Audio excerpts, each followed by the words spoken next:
This is QTV News. We're glad that you could be with us yet again. Here are the headlines. Two Zambian students in Algeria have died after drowning in the Mediterranean Sea. National Restoration Party President Elias Chipimo has charged that the PF does not care about the fight against corruption. The Food and Agriculture Organization FAO has called on government to begin preparing early for the 2018-2019 farming season. Here now are the details. Two Zambian students have died in Algeria after drowning in the Mediterranean Sea on Sunday, 3rd June 2018, and government says it deeply regrets the drowning of the two students. Health Minister Dr. Chitalo Chilufya, who is also acting Higher Education Minister, has confirmed the incident and has identified the deceased as Kelvin Musanda, 19, and Innocent Kawilo Kangwa, 20. Dr. Chilufya says the deceased were students on the Zambia-Algeria government scholarships. He says Kelvin was a first-year student in material science, while Innocent was a first-year student in electrical engineering. Dr. Chilufya says the deceased met their fate while in the company of a Zambian community and other foreign students based in Tlekem, Algeria, who had gone to the beach to celebrate the completion of the French language instruction by the first-year students. He says a strong wind swept Kelvin and in a bid to rescue him, Innocent was also taken by the wave, resulting in both students drowning. The minister says they were both retrieved from the sea but pronounced dead upon arrival at the hospital. Dr. Chilufya states that government, through the Zambian embassy in Cairo, Egypt, responsible for Algeria, is doing everything possible to repatriate the remains of the students back to Zambia. He says government is profoundly saddened by the tragic loss of vibrant young Zambians and has requested the rest of the nation to put their families in their prayers. This is contained in a statement issued by Ministry of Health Head Media Relations, Stanislas Ngosa. National Restoration Party President Elias Chipimo has challenged the government to bring to book all perpetrators who have been cited in the 2017 Financial Intelligence Center report. The FIC report has revealed that the country incurred estimated losses of 4.5 billion kwacha linked to financial crimes such as corruption and tax evasion, among others, in 2017. Mr. Chipimo says the Patriotic Front government does not care about the fight against corruption, as can be seen through the promotion of the vice in various ways by senior party members. Mr. Chipimo told journalists that he will embark on a campaign to expose all those involved in the plunder of the public resources. He has since commended the FIC for releasing the damning report. Meanwhile, the Civil Society for Poverty Reduction, CSPR, is displeased with the revelation by the Financial Intelligence Center that over 3.9 million kwacha was lost through tax evasion in 2017. CSPR Executive Director Patrick Nshindano notes that the amount lost through tax evasion is about 5% of the current national budget. Mr. Nshindano tells QTV News that this is a lot of money that can be used for economic growth. Meanwhile, Mr. Nshindano has noted that the 2019 national budget will be a peculiar one considering the country's fiscal constraints. He says the greatest challenge facing the government is fiscal space, in that about 78% of the total national budget is going to emoluments and debt servicing, leaving about 22% for program implementation. Mr. Nshindano has also noted the need for government to restructure tax policies on revenue collection and economic growth without negatively affecting taxpayers. In addition to that, one of the things that government needs to really address is the issue of tax evasion. If you look at the Financial Intelligence Center report, the largest chunk of amount that is cited in there, to the tune of about 3.9 million, that is has to do with tax evasion. And instead of looking at other measures of raising revenue on the part of government, one aspect they could look at is tackling issues to do with tax evasion and tax avoidance. And that will broaden the revenue base on the part of the government, which in turn they can be able to invest in key social sector investment. Just to put it into context, the amount lost through tax evasion is almost about 5% of the current budget. So it's quite a significant amount, and we need to enhance the efforts towards that. In addition to that, issues to do with prudent financial management are very, very critical. We need to stop wastage on the part of government. We need to realign our programs efficiently. We know that we have challenges as a country and we need very strong political will. But beyond that, we need to ensure that we implement the planning and budgeting bill. This is essential for us to record prudent financial management. The state has substituted the indictment in a matter in which Royal Member of Parliament Chishimba Kambwili is charged with 37 counts of forgery, uttering false documents, and giving false information to a public officer. The fresh indictment has seen a number of counts increased to 39, with Mr. Kambwili now jointly charged with his son, Mwamba Kambwili, and Mwamona Engineering employees, Lukwesa Msonda and Mulenga Kapilima, and the company's chief executive officer. When the matter came up before Magistrate Mwakami Kalile, Mr. Kambwili and his 4 co-accused could not take plea because the chief executive officer of Mwamona Engineers was not present in court. Magistrate Mikalile has since adjourned the matter to the 15th of June for plea after the state sought an adjournment. She has also extended Mr. Kambwili's bail. Dr. Kambwili had earlier pleaded not guilty to all offences in the earlier indictment. Green Party President Peter Sinkamba says his party has drafted a private member's motion which it intends to move in Parliament aimed at amending the Anti-Corruption Commission Act. Mr. Sinkamba says the amendment is intended to revise the Act so that it is consistent with the Constitution of Zambia Amendment 2016. He says the party plans to move the motion through independent members of Parliament. Mr. Sinkamba notes that Article 266 of the Constitution of Zambia Amendment 2016 has introduced mutually exclusive terminologies to define classes of holders of public office, and that according to the cited article, the President, Vice President, Speaker, Deputy Speaker, Members of Parliament, Cabinet Ministers and Provincial Ministers are no longer classified as public officers but state officers. He further notes that the Attorney General, Solicitor General, Director of Public Prosecutions, Public Prosecutor, Auditor General, Secretary to the Cabinet, Secretary to the Treasury and Permanent Secretaries are no longer classified as public officers but constitutional officers. Mr. Sinkamba explains that this development brings into question the jurisdiction of the Anti-Corruption Commission to investigate state officers, constitutional officers, judges, judicial officers and councillors who have been excluded from a tag of public officers. Mr. Sinkamba strongly believes that the development may have escalated financial and economic crimes currently being recorded in the country. He has since appealed to all members of Parliament, regardless of political affiliation, to support the motion when it is tabled, as it is non-partisan. The Young African Leaders Initiative has condemned Financial Intelligence Center FIC Director General Mary Schumer for disclosing sensitive but raw intelligence information to the public. The FIC report has revealed that Zambia incurred estimated losses of 4.5 billion kwacha linked to financial crimes such as corruption and tax evasion, among others, in 2017. But Yali Governance Advisor Isaac Mwanza feels such disclosure has the potential to compromise the investigations that are being undertaken. Mr. Mwanza says the decision to publish financial intelligence information is against the Financial Intelligence Act of 2010 as amended in 2016, as such information should be submitted to law enforcement agencies and other competent authorities for further investigations and possible prosecution of culprits. Mr. Mwanza says although the center has done a commendable job by gathering this information and establishing findings, the premature release of such raw information, however, has the potential to undermine investigations and weaken cases. Minister of Lands, Natural and Environmental Protection Jean Kapata says government has formulated a robust strategy on reducing deforestation and forest degradation. In a speech read on her behalf by Ministry of Lands Permanent Secretary Trevor Kaunda during the regional workshop on building sustainable greenhouse gas inventory management systems and the use of 2006 Intergovernmental Panel on Climate Change Guidelines for National Greenhouse Gas Inventories for Africa, Ms. Kapata says the strategy is aimed at addressing greenhouse emissions in Zambia's forest sector.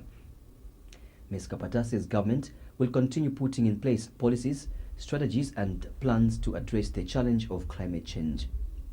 I am informed that this effort is in support of countries in the management of their greenhouse gas inventory systems in order to enhance reporting through national communications as well as the biannual update reports. From the outset, I wish to indicate that Zambia is grateful and is proud to be hosting this workshop as it resonates well with our national goals on addressing the challenge of climate change. I also wish to thank the facilitators. Speaking at the same workshop, IPCC Secretariat Representative Dominic Revet has held government's commitment to the fight against climate change. Mr. Revet says the 4 days IPCC's regional workshop will help strengthen inventories established to reduce greenhouse emissions in the region. Shitima, national focal point of the convention in Zambia, for all what he and his team have accomplished to make this workshop a reality. Then, as countries need to build their readiness to be able to adapt to climate change, it is extremely important to establish sustainable systems that will be able to support the necessary actions. This workshop is an important component of a bigger project established by the UNFCCC in order to strengthen the capacity of the European countries to prepare and to manage national greenhouse gas inventories. Food and Agriculture Organization FAO Country Representative Dr. George Okechi has called for early preparations for the 2018-2019 farming season, and Dr. Okechi has also called on the Ministry of Finance to allocate funds to the Ministry of Agriculture on time to avoid what transpired during the 2017-2018 farming season.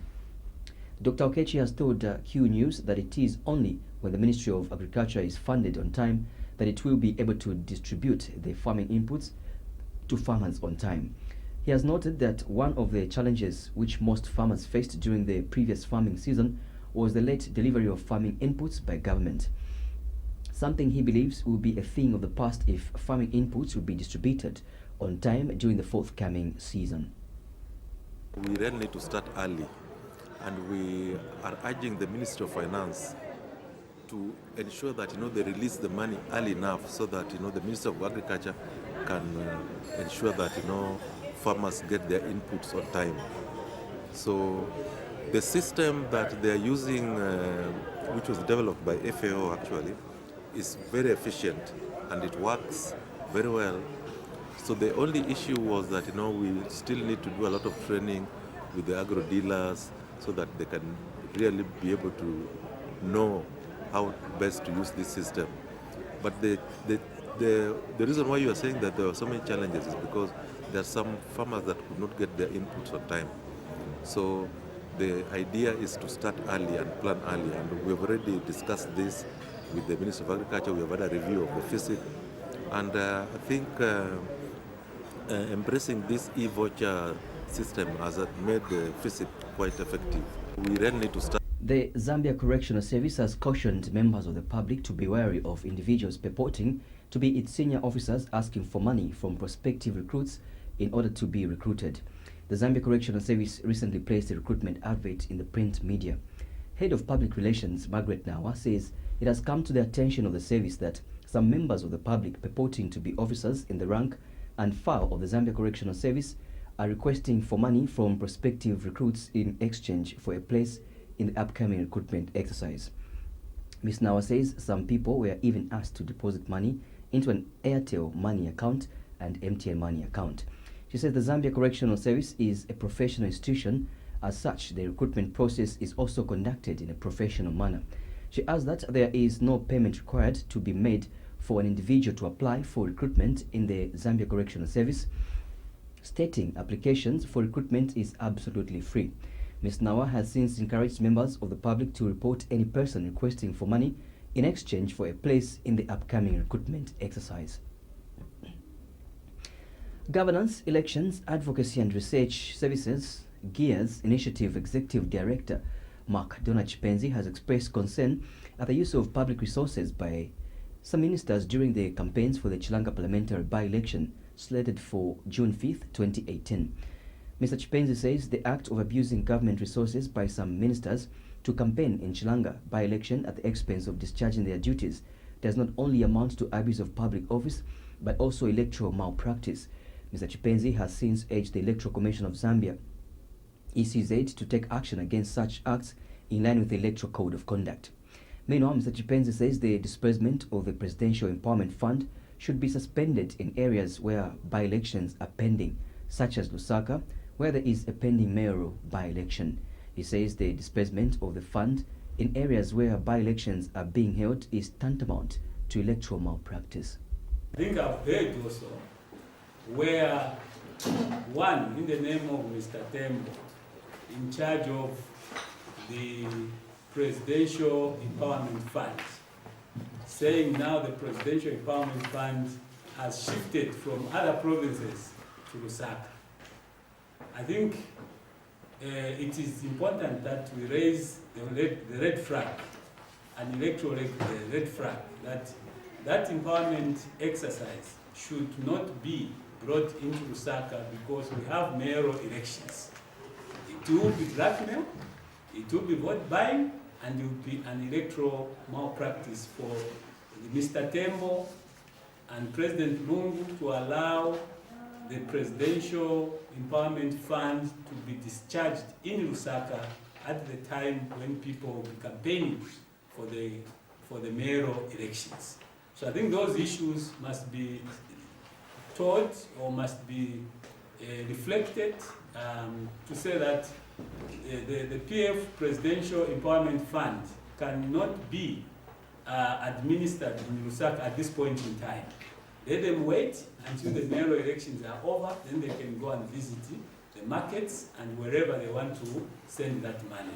For now, it should be suspended until and when the elections are over. Otherwise, that will be pure vote buying, going right in the daylight, and the Electoral Commission of Zambia watching. I think we don't want to see these things of malpractices, petitions after petitions, and yet the institution that is supposed to censure these guys is there. Central Province Permanent Secretary Chanda Kabwe has disclosed that government intends to construct a railway line that will connect Zambia from Kapirimposhi to Mozambique. Mr. Kabwe says government intends to engage an American company to undertake the construction of the railway line. In an interview with QTV News, Mr. Kabwe says this is meant to increase trade and position Central Province as a hub in the transportation sector. He says this is especially in view of the statutory instrument that has made it mandatory for all transporters of bulk and heavy cargo to transport 30% of their cargo using railway. We are the hub in terms of transportation. Rail, we have both Zambia Railways and we have the Tazan. We have the Ministry of Communication that have finished signing a contract with a company that is going to work on the rail sector, that is Zambia Railways. Because you know there's a HASI that is talking about 30% of cargo from the road into rail. So then that is potential. Those are opportunities to invest. So we are saying we're going to work on the rail, and when we work on the rail, that is going to increase trade.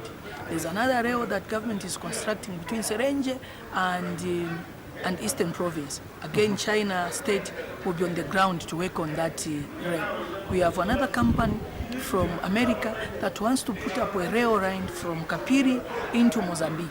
So all those are potential. So in terms of transportation, we are a hub, and we want to be the hub of transportation industry in Zambia because we are centrally located.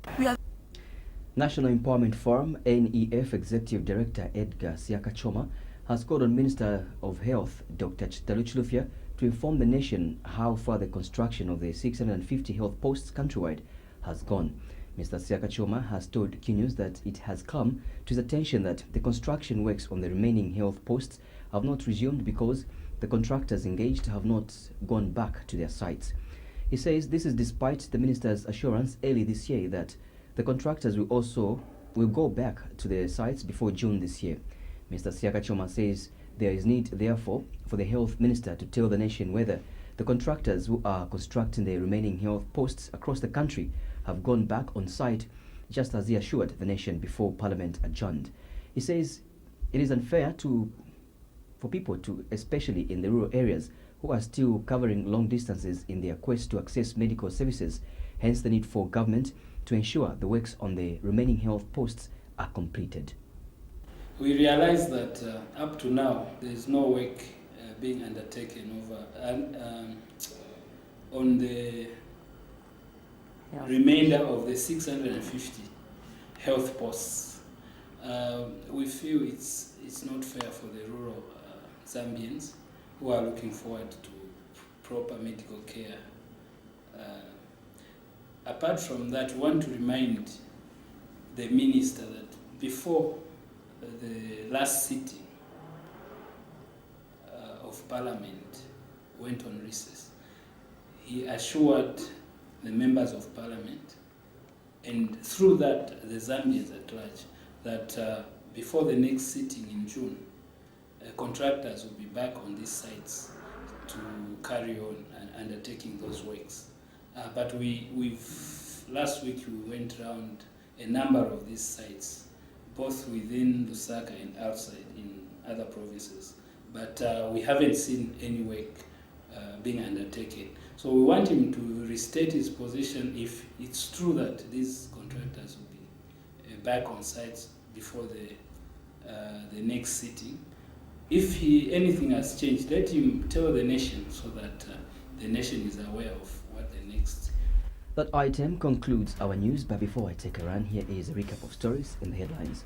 2 Zambian students in Algeria have died after drowning in the Mediterranean Sea. National Restoration Party President Elash Chipimo has charged that the PF government does not care about the fight against corruption.